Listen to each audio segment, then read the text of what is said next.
Thanks for joining us from the Ohio AgNet Voice You Know It, the News You Trust studio, sponsored by Grain Equipment Company, where innovation meets execution. I'm Dale Minyo. Mother Nature was sharing her bounty for many over the state, and thanks to maybe some of that coming out of the hurricane, we've had about, a little over 1.3 inches in our area, depending on when you looked into the evening. Some of our staff reporting numbers as high as 2.2 inches, so I'm sure there's even more variation for that, but we'll take what we can get at this point. It'd be great for winter wheat, and at this point, we may have to wait a couple more days to get back in the fields. Well, the Federal Reserve's decision to cut interest rates by a half percentage point in September will lower the cost of borrowing money this fall, a small but welcome relief to farmers plagued by inflationary input costs and rock-bottom commodity prices. The Federal Reserve's interest rate cuts may not add up to a lot for farmers now, but the impact could be larger over time. Dan English, Farmers Business Network head of finance, said the most immediate relief will be seen in operating notes, which is typically a smaller part of a farm's overall debt load. It's not going to be the biggest needle mover, but any savings they can get are helpful, English told DTN. Not all farmers use operating notes, and those that might need them this year are still paying more than during the last commodity down cycle. Joining me is Tad Nicholson from Ohio Corn and Wheat. Tad, we're going to talk about something that you've been talking about for years, and you're still excited to talk about. Let's talk big picture of ethanol. As you look at it, are we demanding more than the market can produce at this point? I'm telling you, the next big thing is still ethanol. And yes, we have a great future to tell on this, and it comes in all sorts of different forms. The interesting part is more of the end users are talking more about it instead of just the corn marketing folks, the producers of ethanol and suppliers, and that's got to be key to helping grow it is more people start asking for it. Well, exactly right, because it's lower cost. And so, I think everybody loves to keep your money in your own pocket, and anytime you can buy a fuel that does the same exact thing, same mileage, same everything, it's totally safe for your car, anytime you could do that and you save 20 or 30 cents, that gets people's attention. You want to keep your money in your own pocket. Sure, consumers, the end users are asking for it. It's interesting when you're first starting a new fuel, you could say fastest growing because you really didn't have very much before. But when you could talk about corn growers moving from a 10% blend to a 15% blend, all of a sudden you're asking for a whole lot more corn to be turned to ethanol. That's going to be good for the industry as well. Well, I'm not really great at math, but if you use 15% ethanol and you used to use 10% ethanol, you're using 50% more corn. Now, that's a good thing for corn farmers to understand because, if we grow it, we ought to be using it. And so the one thing that I want to make sure everybody knows is it is safe for your vehicle if it is made since 2001. That's 23 years old. It's 90-some-odd% of the vehicles, unless you're an antique car owner, an enthusiast, but even if you did, you probably have a newer engine. It's safe for your vehicle. And so farmers should know that first and foremost. And if anybody in your family is driving past or choosing not to use unleaded 88, all you're doing is wasting money. And so farmers should really need to know that if you grow it, you should use it. And that's the first message.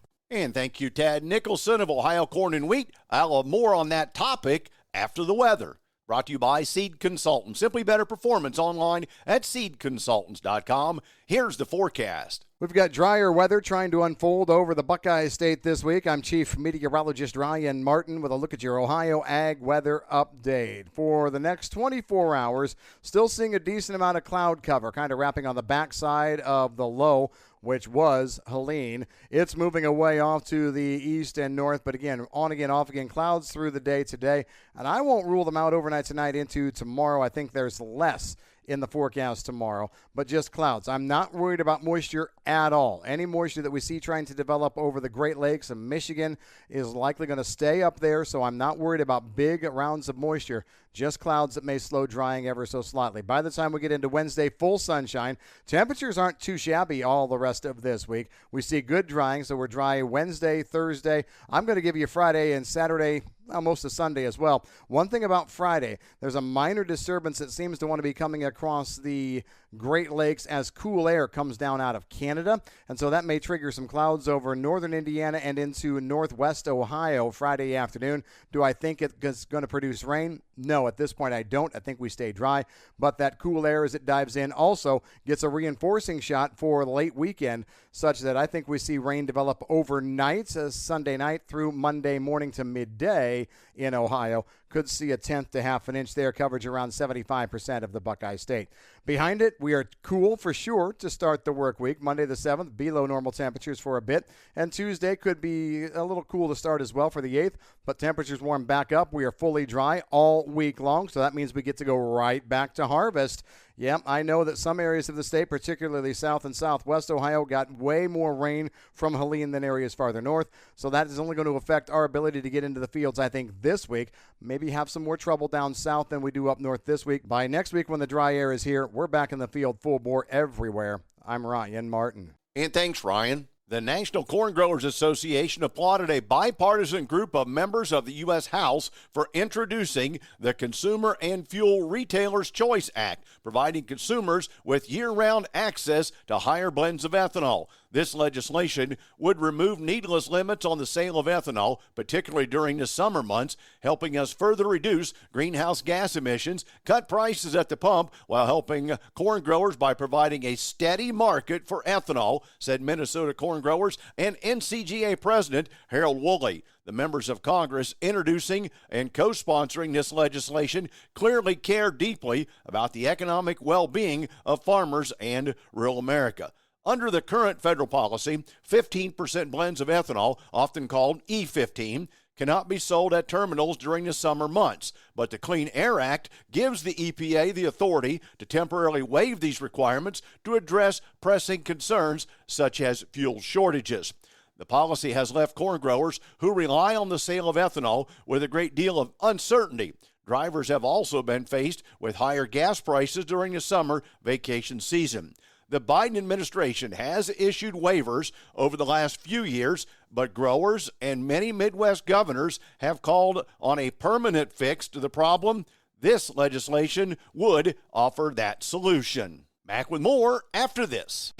Did you know soybeans' number one customer is animal agriculture? That includes Ohio's pig farms. Soybeans provide a blend of protein and energy to keep Ohio pig farms growing. Nationally, Ohio ranks 7th in pork production, and those pigs consume 6.3 million metric tons of soybean meal. It takes a lot of soybeans to make that kind of bacon. Soybeans feeding the industry that feeds us. Brought to you by the Ohio soybean farmers and their checkoff. Soybeans grown in Ohio and across the heartland are meeting the feedstock demand for clean fuels. Biodiesel is a clean-burning and reliable fuel that enhances engine life, power, and mileage. Plus, this high-performance fuel works in any diesel engine without modification. With biodiesel, we fuel the economy, do good for the environment, and support soybean farmers. Learn how using biodiesel can add value to every bushel of soybeans grown at soyohio.org. 75% of farmers are already impacted by climate change or worried about its impact, and 71% of them reported reduced yields as a major concern. 6 out of 10 have already experienced significant revenue loss due to weather events out of the norm recently. As part of the solution, farmers count on innovation. 75% are open to implementing new technologies to better cope with climate change. Desire for better yields, resilient farms, and protected livelihoods are driving interest and adoption of more regenerative and technological approaches to farming. These are some of the key findings from the 2024 Farmer Voice Survey, a study among 2,000 farmers across Australia, Brazil, China, Germany, India, Kenya, Ukraine, and the United States, conducted by global market research firm Kintec on behalf of Bayer. It reveals the challenges, aspirations, and needs of farmers in times of climate change, digitalization, and economic and political volatility. This corresponds with the answers they gave when asked what would most benefit their farm looking ahead. Access to innovation like crop protection, 41% said that, as well as seeds and traits, 36% ranked highly. But farmers also clearly indicated that regulatory and policy changes would benefit their farm in the future, with 36% ranking it in their top 3 benefits. Time now for the Louis Dreyfus Grain Analysis, brought to you by the Ohio Soybean Council and your Soybean Checkoff. Here's Ryan Martin. Strong day to the upside last Friday on corn and soybeans. Wheat markets did not participate.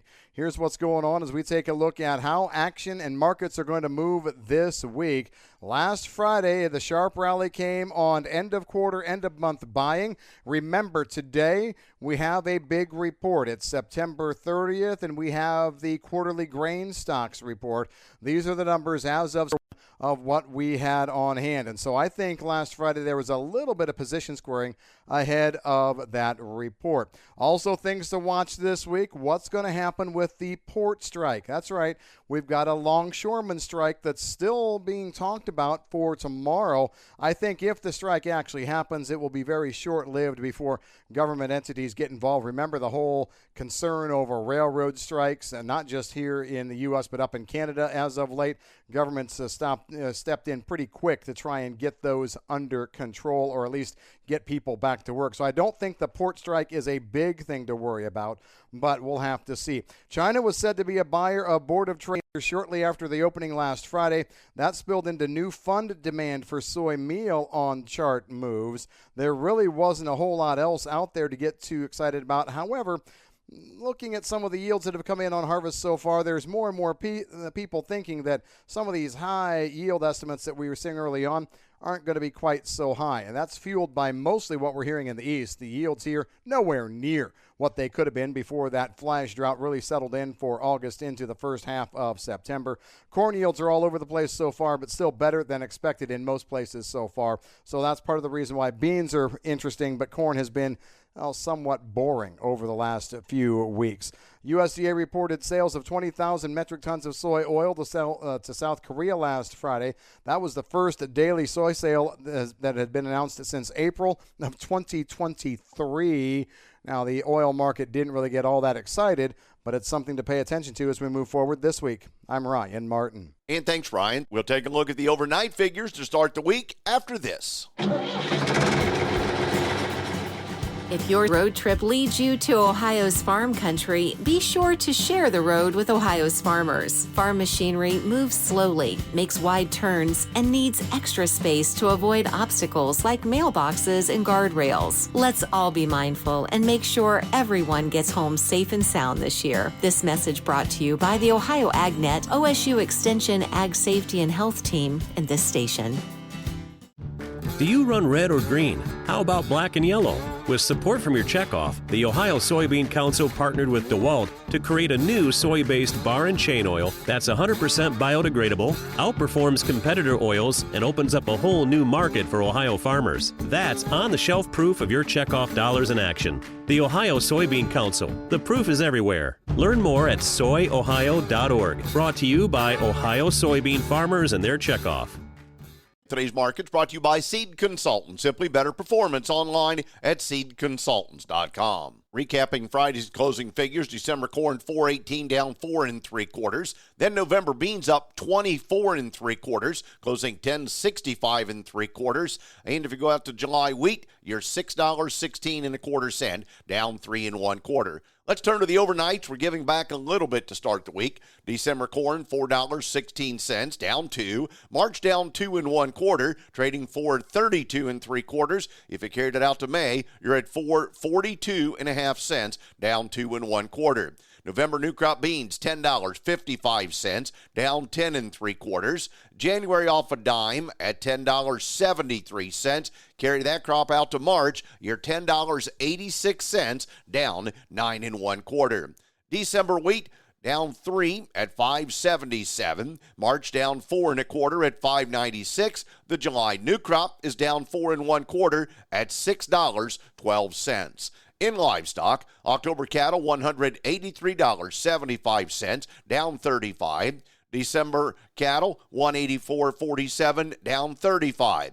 October lean hogs, $82.05, up 2 cents. December, $73.37, down 55. Going out to February, you're down 32, but at $77.50. November feeder cattle up 72 cents at $245.70. January, $239.60, up 85 cents. October Class 3 milk is down 6 cents this morning at $23.06. November is down 18 cents at $22.31. Thanks for joining us. Have a great day, everyone. I'm Dale Menyo. This is the Ohio AgNet.